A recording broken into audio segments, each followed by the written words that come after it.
모델이 예측한 최종 우승자는 오늘은 딥러닝을 활용해서 월드컵 승부 예측 한번 해보도록 하겠습니다. 딥러닝에 대한 지식이 기본적인 거는 있다고 생각을 하고 그냥 간단하게 넘어가도록 할게요.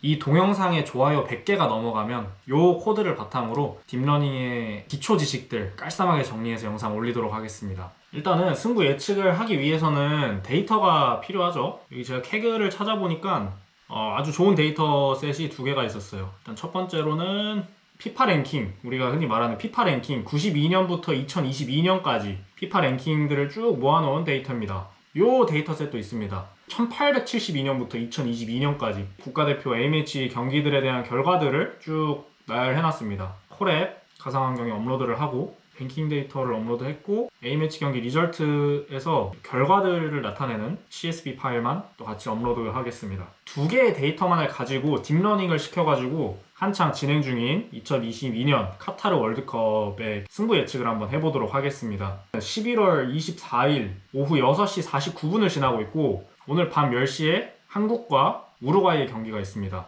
그리고 또 오늘 경기 결과는 이 딥러닝 모델이 어떻게 예측을 하는지 확인해 보시죠. 일단 그렇습니다. 라이브러리 임포트 하고요. 넘파이랑 판다스 사용을 할 거고 아까 업로드했던 리절트 CSV 파일 한번 읽어보겠습니다. 홈팀, 어웨이팀, 득점, 토너먼트 어떤 대회 경기인지 어디서 경기를 했고 이런 데이터들이 들어있습니다. 그래서 리절트를 확인해봤는데 데이터셋에 이상한 데이터가 하나 들어가 있어요. 여기 데이트가 22년 19월 22일로 되어 있습니다. 제가 직접 인터넷 검색해서 그 날짜를 수정을 해줬고 그래서 이 데이터를 판다스의 데이트 타임 데이터로 변환을 해줍니다. 보면은 NAA 값들 들어있는 것들 있잖아요. 데이터가 결측 값이라고 해서 안 들어있는 부분인데 몇 개나 있는지 확인을 해보면은 스코어 데이터가 없는 경기가 40개씩 있네요. 그래서 얘네들을 drop NA 함수를 활용해서 삭제했습니다. 이 40개의 데이터들을 버린 겁니다. 데이터들을 날짜 순으로 쭉 나열을 해서 소트를 해봤더니 보니까 여기 피파 월드컵 데이터가 이미 들어갔어요. 11월 21일부터 시작을 했으니까 11월 19일 이전 경기들에 대한 데이터만을 활용을 할 거고 1800년대부터 데이터가 있는데 너무 오래전 데이터고 그리고 심지어 피파 랭킹 데이터는 초반에는 랭킹이 모든 국가가 다 빵점이더라고요. 그래서 오히려 안 좋은 결과를 낼 수 있겠구나라고 판단을 해서 2000년대에 있었던 국가대표 A매치 경기들만을 데이터를 활용을 했습니다. 그리고 아까 그 랭킹 데이터도 한번 읽어와 보도록 하겠습니다. 나라 이름, 국가대표 플레임, 포인트. 이 포인트가 그 피파 랭킹을 매기는 포인트 기준이에요. 이런 데이터들이 다 들어있고 국가들에 대한 랭킹들이 쭉 나열되어 있습니다. 랭크 데이터를 읽어왔고 이것도 마찬가지로 2000년대에서부터 월드컵 시작하기 직전까지 모든 데이터들을 가져오겠습니다. 똑같은 대한민국을 나타내는데도 코리아 리퍼블릭, 사우스 코리아 두 가지 데이터가 따로 있는 경우가 있는데 이거를 통일시키는 부분입니다. 이 랭크 데이터를 이제 국가 이름별로 함수를 적용을 하는 건데 데이트를 기준으로 리샘플을 하는 부분입니다. 결측값에 대해서 이 FPL 메소드를 활용해서 했고 다시 인덱스를 새로 매겼습니다. 랭크를 매긴 날짜별로 순서를 매기면 이렇게 되죠. 리절트랑 랭크 두 개의 데이터가 있었잖아요. 이 두 개의 데이터를 멀지 시킬 겁니다. 홈팀, 어웨이팀 스코어들이 있는데 여기에 각 팀에 대한 피파 랭킹 데이터를 같이 합쳐줄 겁니다. 그 부분에 대한 코드가 여기고 이를 실행시키면은 대한민국 국가대표 팀의 데이터들만 한번 확인을 해볼게요. 이 DF라는 객체를 만들어서 할당을 해줬고요. 대한민국의 최근 월드컵 직전의 경기들이 나오죠. 여기 22년 9월 27일 한국과 카메론의 경기. 이때 한국의 피파 랭킹 포인트는 이거. 다시 한번 데이터를 한번 확인을 해보면은 멕시코 데이터가 249개로 가장 많고 뭐 이렇게 국가별로 데이터 개수를 나타내는 겁니다. 여기 월드컵은 사실상 홈하고 어웨이가 없죠. 그래서 이 홈팀, 어웨이팀에 대한 정보를 활용하지 않기 위해서 전부 동등한 중립적인 경기를 펼친다는 가정을 일단 줄 거고 일단 기본 데이터 프레임을 놓고 그 데이터 프레임 밑에다가 똑같은 데이터 프레임을 하나 더 쌓을 건데 여기서 홈팀과 어웨이팀을 바꾼 데이터를 밑에 그대로 삽입을 할 겁니다. 그러면 무슨 일이 벌어지냐면은 이거 수합하는 펑션을 제가 만들었고 수합을 하고 일반 데이터 프레임에 이렇게 삽입을 해준 건데 그럼 데이터 프레임 확인을 해볼게요. 0행과 1행은 똑같은 경기를 나타내는 건데 하나는 파나마가 홈팀, 하나는 과타멜라가 홈팀. 하나의 경기를 두 개의 행이 각각 나타내도록. 그러면 여기 포인트도 홈, 어웨이가 두 행이 뒤바뀌어 있죠. 학습을 시킬 때 이 데이터들을 전부 활용하게 되면은 홈팀이랑 어웨이팀에 대한 홈 어드밴티지에 대한 정보가 전혀 들어가지 않게 되기 때문에 이렇게 데이터를 구성을 하였습니다. 그래서 이게 제가 이제 만들려고 하는 데이터 셋, 최종적인 데이터 프레임이 되고요. 인공지능 모델이 학습을 하기 위해서는 제가 만들어놨던 요 데이터 프레임 자체를 그냥 때려박을 수가 없어요. 데이터 프레임에서 어떤 피처들을 정제해서 뽑아내고 이 피처들을 모델에 넣어서 학습을 시켜줘야 됩니다. 이 피처를 뭐를 넣을지가 모델의 성능을 결정하는 굉장히 중요한 건데, 그래서 사실 인공지능을 설계할 때 그 도메인 지식이 굉장히 중요합니다. 이 분야에 대한 사전 지식이 충분히 있어야 어떤 피처를 뽑고 어떤 피처를 활용을 할 것인지, 어떻게 뽑아낼 것인지 이런 것들을 결정을 할 수가 있는데, 일단 저는 축자랄이 아니기 때문에 그냥 제가 아는 직관적으로 당연한 피처들만 넣었습니다. 총 32개의 피처들을 넣을 거예요. 첫 번째로 각 두 팀의 피파 랭킹, 각 팀의 해당 날짜 기준으로 가장 최근에 있었던 5경기에 대한 데이터들을 넣을 건데, 그러면은 총 10경기겠죠? 10개 데이터가 들어가는데 이 각 경기당 3개의 피처들을 활용할 거예요. 그 상대 팀의 피파 랭킹, 그리고 해당 팀이 골을 몇 개를 넣고 몇 개를 실점을 했는지, 이 3개의 데이터들을 한 경기당 넣을 거예요. 팀 1의 해당 날짜에 있었던 가장 최근 5경기의 데이터, 팀 2의 가장 최근 5경기의 데이터, 총 10경기의 데이터가 들어가고, 거기에 각 경기당 3개의 데이터, 상대팀의 피파 랭킹, 득점 2개, 그래서 총 3개의 데이터. 그러면 총 3 곱하기 10 해서 30개의 데이터죠. 30개의 데이터에 각 두 팀의 피파 랭킹, 이렇게 해서 총 32개의 피처들을 만들어냅니다. 요거는 피처 메이크 함수를 활용해서 아까 그 df 데이터에서 32개의 피처들을 전부 뽑아내는 코드이고요. 요 지금 몇 퍼센트 토탈 예상 시간, 지금 몇 초 지났는지 나타내는 요게 TQDM 라이브러리입니다. 오케이, 피처는 전부 다 뽑았습니다. 자, 그럼 이제 모델에 한번 학습을 시켜보도록 하겠습니다. 텐서플로우, sklearn들을 불러와서 아까 만들었던 32개 피처들을 trainX, trainY라는 변수에 할당을 해줬는데요.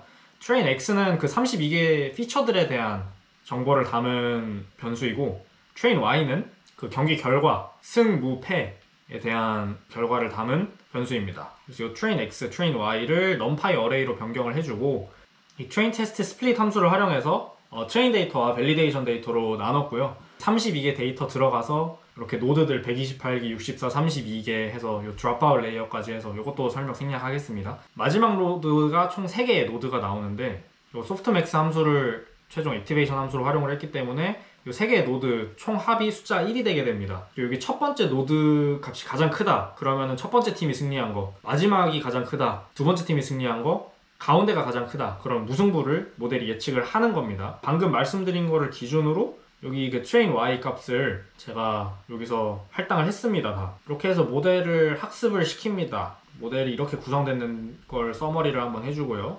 밸리데이션 로스가 계속 주네요. 좋은 겁니다. 학습이 잘 되고 있다는 겁니다. 체크포인트 저장을 하고 있고, 슬슬 오버피팅이 시작되는 것 같죠. 제가 얼리스탑에 페이션스를 10으로 설정해놔서 저장된 거 기준으로 10번을 해보고 더 이상 성능 향상이 없으면 끝나는 코드를 작성을 했었습니다. 그래서 어떤 모델이 저장됐냐면 이 모델 기준으로 저장이 됐는데, 로스가 이렇고 애큐리시가 54%, 밸리데이션도 54%, 그러니까 승부 예측을 54%밖에 못하는 거죠. 근데 제가 이거 코드를 짜기 전에 승부 예측을 기존의 학계에서 어떻게 하나 논문을 한번 찾아봤거든요. 이 논문을 연구실에서 뽑아서 읽어봤었는데, 프리미어리그 경기 승부 예측을 하는 경기예요. 그래서 여기 뭐 다양한 모델들 사용한 거 나오고, 여기 그 사전 연구들 결과들이 많이 나오는데 축구 승부 예측이 실제로 안 되더라고요. 잘 업셋이 하도 많이 일어나가지고, 보면은 뭐 논문에서 56%, 제일 좋은 거 뭐 60% 간당간당 막 이 정도인데, 아무튼 뭐 여기 54%면 뭐 만족스럽습니다 그냥. 근데 사실 이제 결정적으로 여기 피파 랭킹 데이터가 들어가서 요거 영향이 좀 크지 않았을까. 그래서 이제 월드컵 시뮬레이션을 돌릴 건데요. 여기 코드는 캐글에 올라와 있는 어떤 분이 굉장히 잘 정리를 해 놓으셔가지고 이 코드를 참고를 했습니다. 그 참고는 제가 영상 설명란에다가 첨부해 놓도록 하겠습니다. 실행을 시키면은, 그러면 이제 테이블이라는 변수에 이런 경기들, 조별 예선 경기들이랑 각 조의 팀 정보들이 들어가네요. 그 다음에 매치가 하도 많으니까 그 조별 예선 경기들 조합들을 나타낸 거네요. 10개만 보면 이런 식으로 나오죠. A조의 경기 이렇게, B조의 경기 이렇게. 이게 조별 예선 시뮬레이션을 돌려보도록 하겠습니다. 뭐가 문제요? 데이트가 뭐가 문제지 이게? df가 뭔가 변형이 가해졌네? 문제를 찾았습니다. 문제가 뭐였냐면 전체 데이터 프레임 자체를 df라고 변수 이름을 해놨었는데 월드컵 경기 매치 시뮬레이션 하는 이 코드 제가 그대로 따온 부분인데 여기서 딴 사람이 df라는 변수를 또 사용했더라고요. 이 변수 두 개가 충돌해가지고 문제가 생긴 것 같습니다. 그러면은 여기서는 일단 그냥 df 데이터를 이걸로 그냥 새로 만들고 영상은 찍고 나서 제가 GitHub에 업로드하는 코드에는 이 변수명을 싹 세팅해 놓도록 하겠습니다. 월드컵 시뮬레이션을 돌리면은 결과가 쭉 나오네요. 조별 예선 경기 결과가 다 나왔습니다. 카타르, 에콰도르가 이긴다고 하고 네덜란드, 세네갈, 네덜란드. 한국이 H조죠. 첫 경기 우루과이의 승을 57%로 예측을 했네요. 그 다음 한국, 가나. 이거는 한국이 62% 이긴다. 포르투갈이 53% 이긴다. 이렇게 예측을 했네요. 그래서 최종 결과는 1승 2패로 승점 3점으로 한국은 16강을 진출하지 못한다 라는 아주 기분 나쁜 결과가 나오네요. 근데 지금 경기 결과를 근데 보면은 이미 지금 끝난 경기들이 있죠. 사우디아라비아랑 어디였죠? 아르헨티나 경기. 이게 사우디아라비아가 이기는 엄청난 업셋이 일어났었죠. 근데 이 모델은 아르헨티나가 63%의 확률로 이긴다라고 예측을 했는데 그리고 또 어제 그 일본이 독일을 잡았죠. 절머니가 43%의 확률로 이긴다라고 예측을 했네요. 틀린 게 맞네, 꽤 얘가. 네, 이번 월드컵이 업셋이 많이 일어나고 있는 것 같습니다. 여튼 일단 모델이 예측한 결과는 이렇습니다. 그럼 H조는 포르투갈, 우루과이, 브라질, 세르비아, 벨기에, 크로아티아, 스페인, 독일, 프랑스, 덴마크, 아르헨티나, 멕시코, 미국, 웨일스. 미국이 1등을 했네요, 여기서. 미국이 이렇게까지 축구 강국이었나? 최근 경기 결과랑 뭐 이런 게 반영되다 보니까 이렇게 예측을 한 것 같아요. 네덜란드, 세네갈. 이렇게 16강을 진출을 한다 예측을 했고, 그럼 16강 경기부터 다시 또 시뮬레이션 한번 돌려볼게요. 아르헨티나, 스페인, 브라질, 미국, 프랑스, 벨기에, 포르투갈 이렇게 8강을 진출을 하고 8강에서 네덜란드, 아르헨티나, 네덜란드가 이긴다. 36%의 확률로 굉장히 낮은 확률이네요. 잘 모르겠다는 거죠. 그 다음에 브라질이 이긴다. 54%의 확률로. 미국, 프랑스는 프랑스가 이긴다.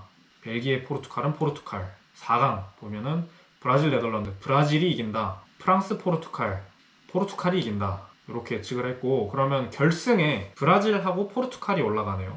모델이 예측한 최종 우승자는 브라질이네요. 브라질이 0.49%, 49%의 확률로 포르투갈을 결승전에서 이긴다 라고 예측을 했습니다. 어디까지나 이제 딥러닝이 하는 예측이고, 그리고 이 모델이 맞을 확률이 예측 확률이 54%였으니까 무진장 틀린다고 봐야 되고, 여튼 그래도 이게 피파 랭킹이 좀 반영된 피처들이 들어가서 그런지 뭐 그럴듯한 결과를 내긴 하는 것 같아요. 남아있는 팀들 보면 축구 강국들이죠 좀. 프랑스, 포르투갈, 네덜란드, 브라질.